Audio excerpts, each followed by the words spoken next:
Hello, hello, and welcome to Crypto Divas with me, Gillian Godsils, and Lena Bilson. We've been absent a bit recently because we've been so busy and flying all over the world. But we're here today. It is the 31st of March. It's a Sunday.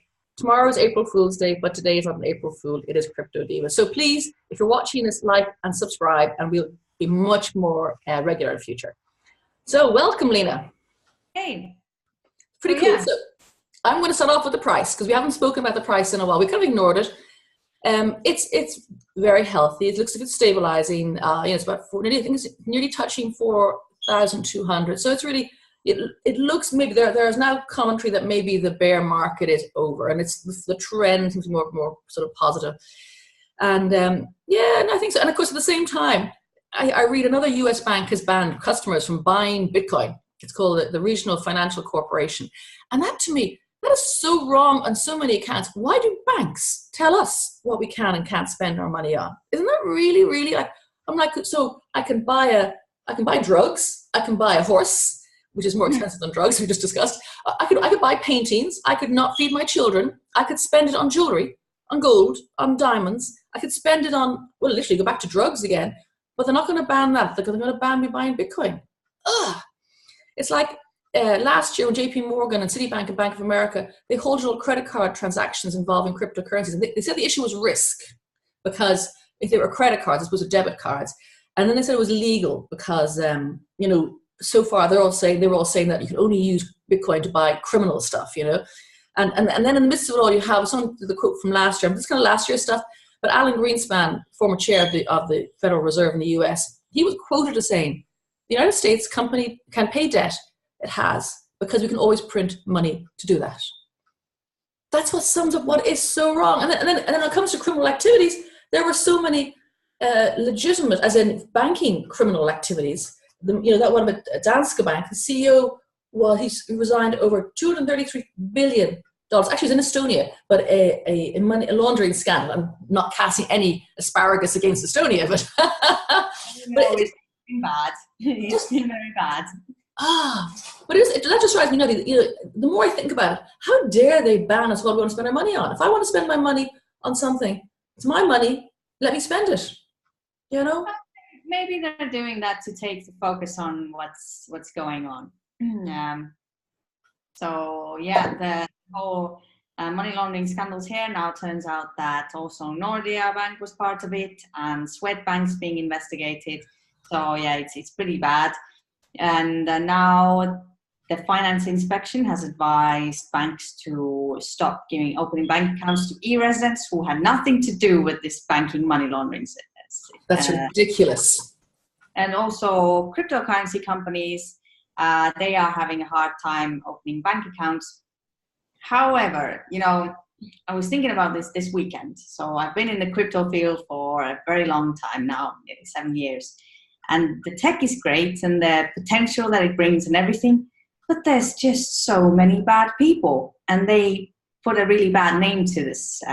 So if we look at all these events and now what Tron is saying, they're giving away some Aston Martins or what Teslas or whatever. I mean, person who's not interested in blockchain yet sees that and thinks, what's going on here? These are all scary people.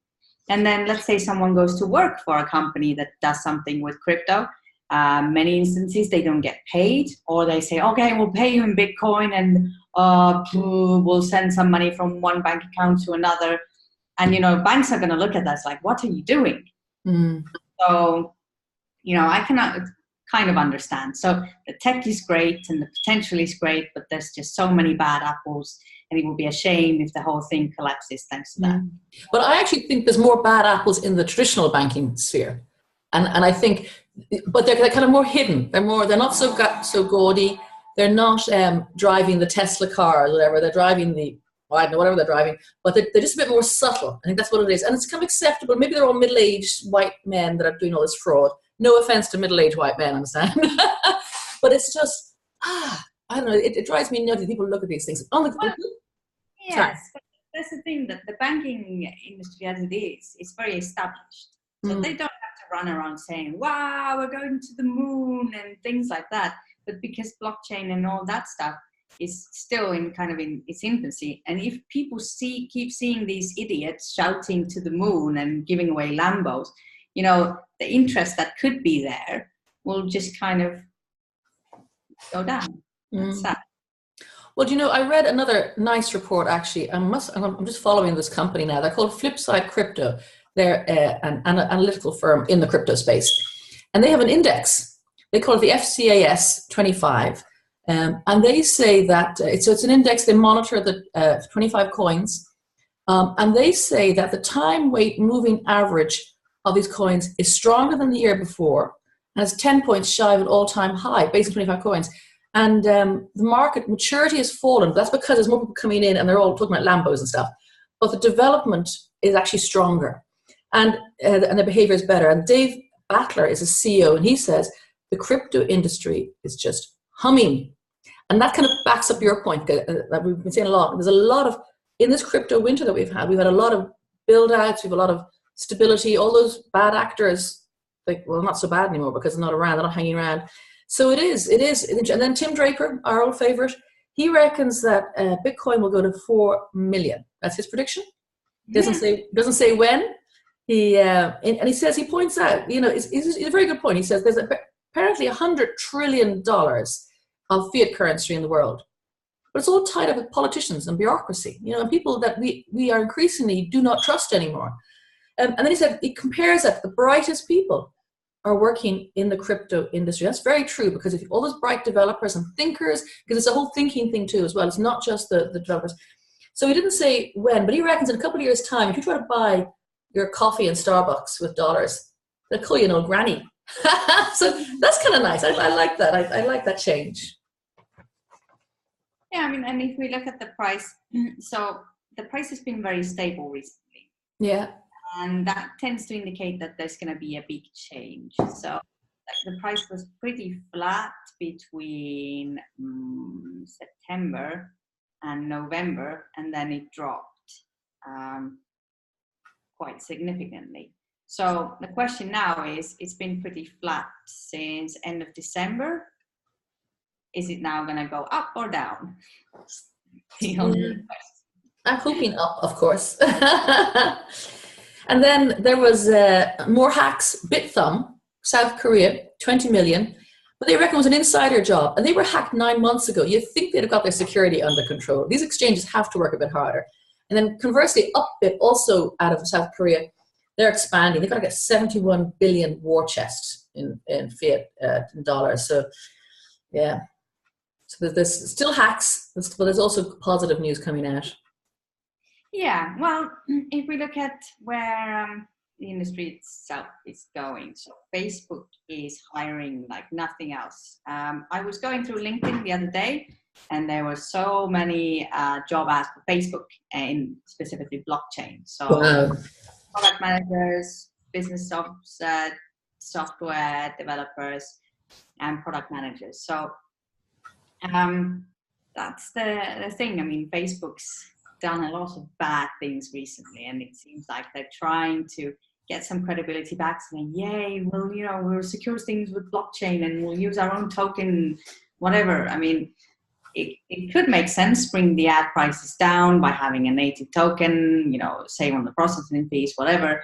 But, I think Facebook is not going to be around for a long time, because it's just gotten so bad, and I'm really reluctant to even use it now. But who knows? Maybe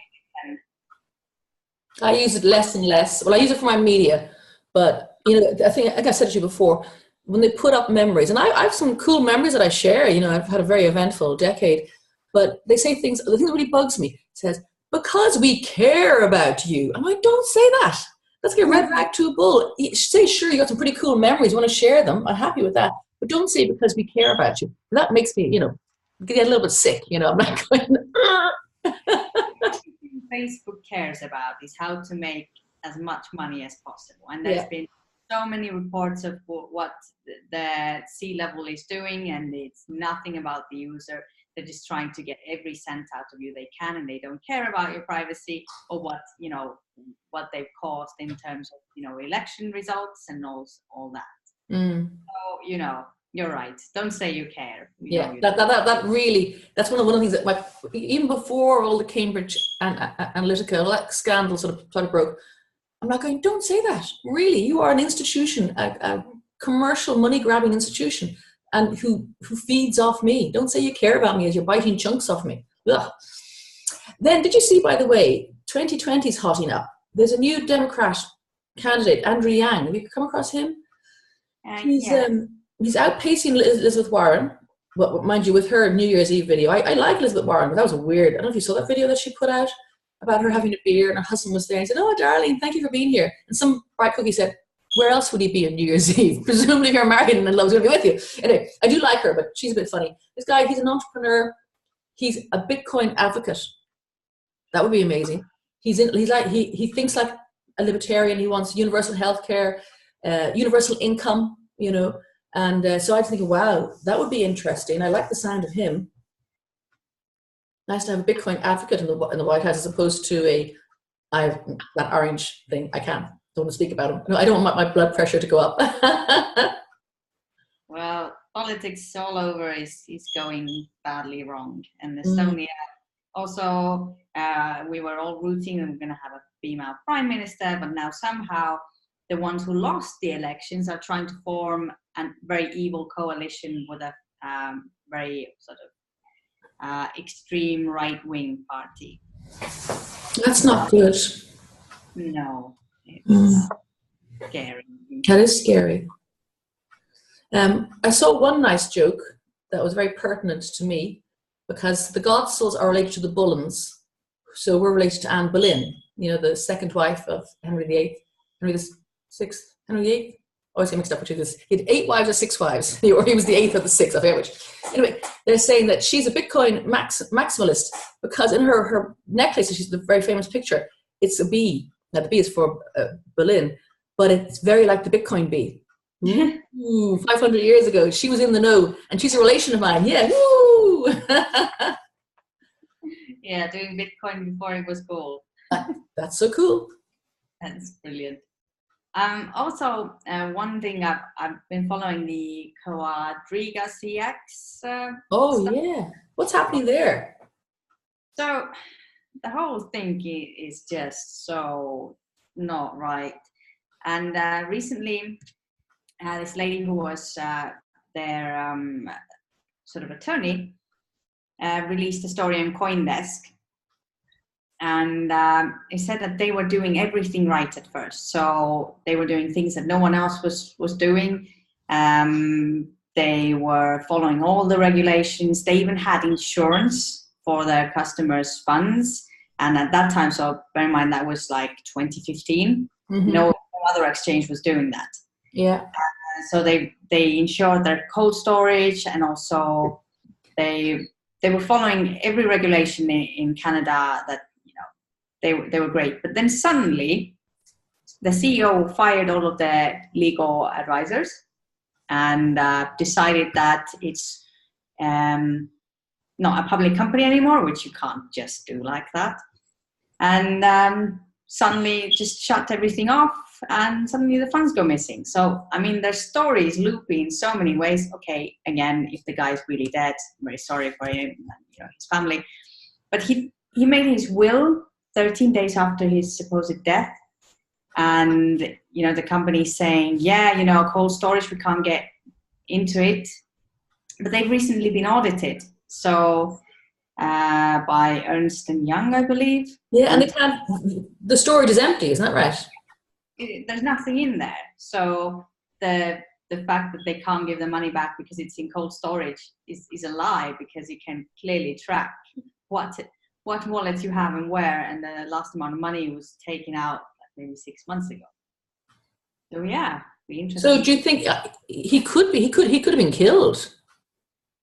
Could have been. He could still be alive. Wow. But where did the money go, and why can no one find it? That'll be like the Wolf of Wall Street. And they'll use that story to epitomize the Wild West of cryptocurrencies and exchanges, rather than the hard-working people who are writing and talking and building and just doing ordinary stuff with it.